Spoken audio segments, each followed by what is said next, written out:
मी दीपा दांगट आणि आज 14 नोव्हेंबर आहे. बालमनाच्या सर्व इनोसेंट लोकांना बालदिनाच्या खूप खूप शुभेच्छा. मंडळी आज एका प्रोग्रामला मी चालली आहे. तिकडे माझं निवेदन आहे आणि तो प्रोग्राम आहे डॉक्टरांचा. म्हणजे अनेक मधुमेह तज्ज्ञ त्या ठिकाणी एकत्र येणार आहेत आणि त्यांचं चर्चासत्र आणि मार्गदर्शन असा तो कार्यक्रम आहे. पण तो कार्यक्रम आज आयोजित करण्याचा एक उद्देश आहे जो मलाही नव्यानेच कळाला, म्हणून तुम्हाला सगळ्यांना सांगते. तर आज 14 नोव्हेंबर म्हणजे जागतिक मधुमेह दिवस आहे. आता मला कळत नाही या दिवसाला कसं सेलिब्रेट करावं, का त्याच्या शुभेच्छा द्याव्यात की सल्ला द्यावा, ते काही जाऊ द्यात.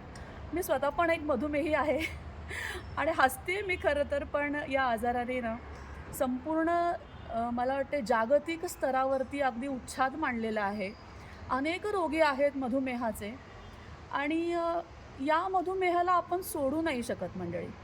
तर आजच्या दिवशी मी एवढंच सांगेन की त्याला समजून घ्या, त्याच्यासोबत चालायला शिका आणि आनंदी राहायला शिका. आणि आज 14 नोव्हेंबरला बालदिनाबरोबर जागतिक मधुमेह दिन सेलिब्रेट केला जातो. तो का? तर त्याचं कारण असं आहे मंडळी, या संपूर्ण मेडिकल जगामध्ये मधुमेहींसाठी अगदी वरदान ठरलेला असा म्हणजे इन्सुलिनचा शोध. आणि हा इन्सुलिनचा शोध ज्यांनी लावला ते म्हणजे सर फेडरिक बॅटिंग यांचा आज जन्मदिवस असतो आणि म्हणून त्यांचा खूप मोलाचा म्हणजे खूप मोठा वाटा आहे या शोधामध्ये इन्सुलिनच्या.